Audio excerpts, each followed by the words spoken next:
अस्सलाम वालेकुम। Lesson number 11 का डायलॉग 2 है। इसमें भी दोनों लड़के हैं, मेल्स है। एक शाओशा है और एक शाओयू है। पहले हम वोकैबुलरी प्रोनाउंस करेंगे, मेरे साथ ज़रूर बोलिएगा। यूए टू होता है टू रीड, रीडिंग करना। लाई द जी का मतलब है there is still time to do something. लाई द जी का मतलब है कि कोई काम करने के लिए अभी वक्त है, और इसका उलट होता है लाइपो जी, यानी कि कोई काम करने के लिए टाइम ना होना या टाइम का बहुत कम होना, लाइपो जी। और यहाँ पे है लाई द जी। फूजा फूजा होता है कॉम्प्लिकेटेड, पेचीदा।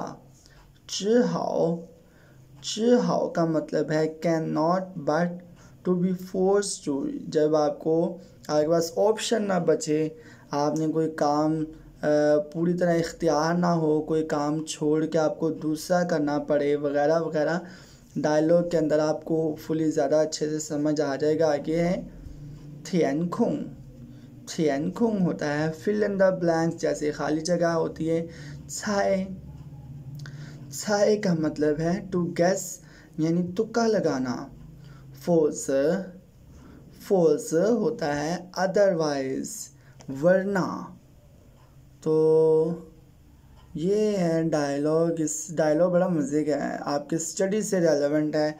बुक लिखने वाले ने एक तरह से आपको समझाने की कोशिश की है, स्टडी से रेलेवेंट एग्ज़ाम के बारे में। शाओशा शाओशा और शाओयू लियाओ बातें कर रहे हैं खाओशी दा छिंगख्वांग, इम्तिहान की सूरत हाल के बारे में। दोनों ये लड़के इम्तिहान की सूरत हाल के बारे में बातें कर रहे हैं। शाओशा कहता है खाओशी चेशुला, के इम्तिहान कंप्लीट हो गया है। नी तो ऐसी जीदा छंगजी मानी माँ, कि क्या तुम अपने ग्रेड से मुतमिन हो। मानी माँ होता है सेटिस्फाई। तो शाओयू कहता है शो चंदा, के सच बताऊँ सही बताऊँ, वो पुथाई मानी, कि मैं ज़्यादा मुतमिन नहीं हूँ। जैसे ये तो खाओशी दा थी, इस दफ़ा रीडिंग एग्ज़ाम के क्वेश्चंस थे थोड़ा बहुत ज़्यादा थे, वो मेज़ो वन मेरे से कंप्लीट नहीं हुए। शाओयू कहता है कि सही तो मैं बताता हूँ, मैं मुतमिन नहीं हूँ। रीडिंग के एग्ज़ाम में क्वेश्चंस बहुत ज़्यादा थे जो कि मुझसे पूरे नहीं हुए। तो शाओशा कहता है लियांगा शाओशी द शिजियन इंगाय लाए द जीवा, के 2 घंटे का वक्त काफ़ी होना चाहिए था। लाए द जी मतलब सफिशेंट टाइम, इनफ टाइम होना चाहिए। 2 घंटे का टाइम था तो ये तो काफ़ी होना चाहिए। तो शाओयू कहता है जिस चुयाओ से इस दफ़ा मेन चीज़ इमेज मेनली क्योंकि वशेंजोला बीजाओ नान, के मैंने पहले निस्बतन मुश्किल सवाल कर लिए थे। शाओयू कहता है कि इस दफ़ा बेसिकली वजह क्या बनी कि मैंने पहले मुश्किल सवाल कर लिए थे। बीजाओ फू ज़्यादा थी, निस्बतन कॉम्प्लिकेटेड मुश्किल और पेचीदा सवाल मैंने पहले कर लिए थे।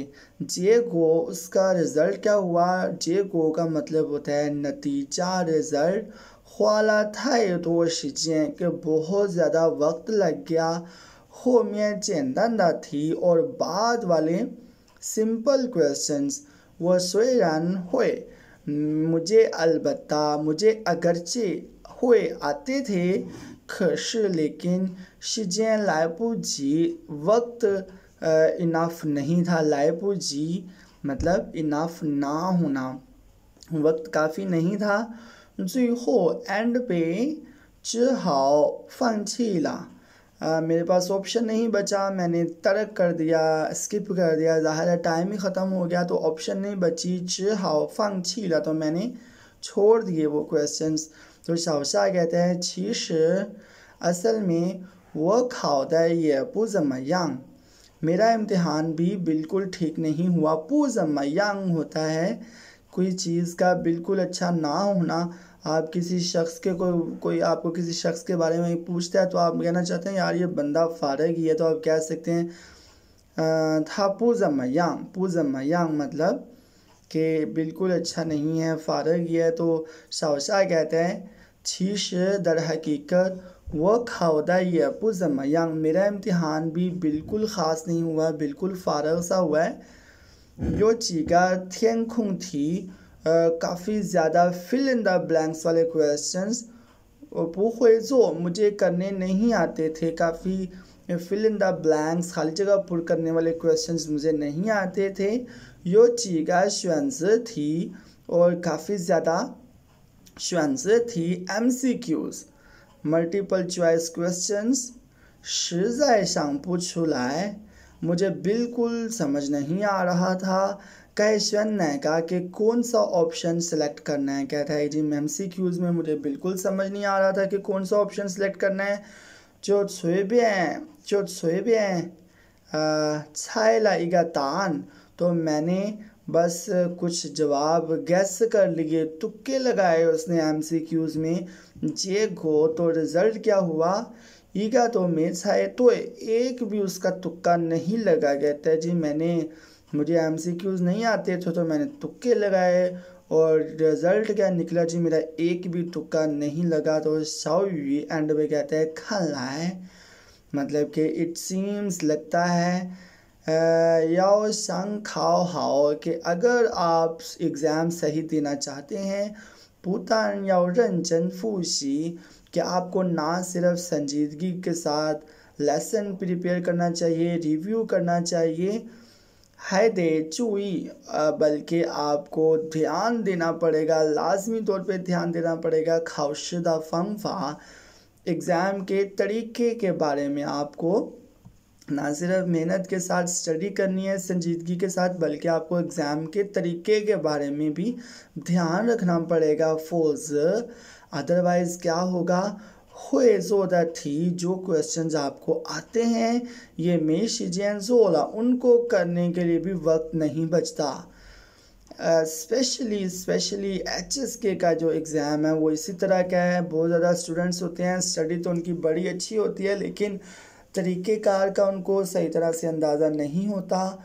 उसके लिए मैं आपको स्ट्रॉन्गली सजेस्ट करूँगा कि आप पास्ट पेपर कम से कम 4-5 ज़रूर अटैम्प्ट करके जाएं। उसमें आपको पेपर के पैटर्न का बखूबी अंदाज़ा हो जाता है और पेपर अटैम्प्ट करने के दौरान आप मुख्तलिफ़ तरह के इश्यूज़ फेस करते हैं और अपने इश्यूज़ को ख़ुद ही आप हल भी कर लेते हैं।